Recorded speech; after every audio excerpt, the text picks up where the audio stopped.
What is it about the Negro? I mean, every other group that came as an immigrant somehow, not easily, but somehow got around it. Is it just the fact that Negroes are black?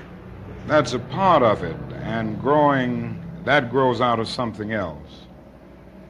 You can't thingify anything without depersonalizing that something. If you use something as a means to an end, at that moment you make it a thing and you depersonalize it.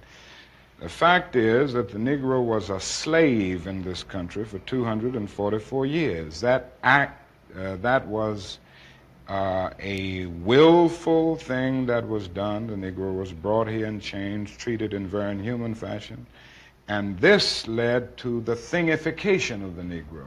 So he was not looked upon as a person. He was not looked upon as a human being with the same status and worth as other human beings. And the other thing is that human beings cannot continue to do wrong without eventually rationalizing that wrong. So slavery was justified morally, biologically, theoretically, scientifically, everything else. And it seems to me that white America must see that no other ethnic group has been a slave on American soil. That is one thing that other immigrant groups haven't had to face.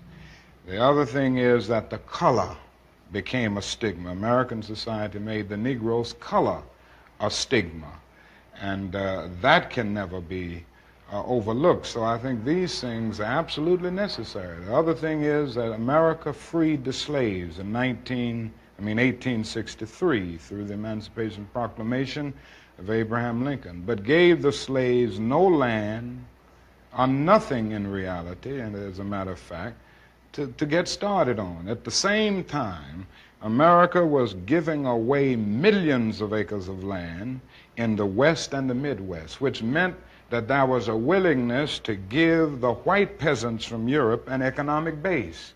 And yet it refused to give its black peasants from Africa, who came here involuntarily in chains and had worked free for 244 years, any kind of economic base. And so emancipation for the Negro was really freedom to hunger. It was freedom to the winds and rains of heaven. It was freedom without food to eat or land to cultivate, and therefore it was freedom and famine at the same time.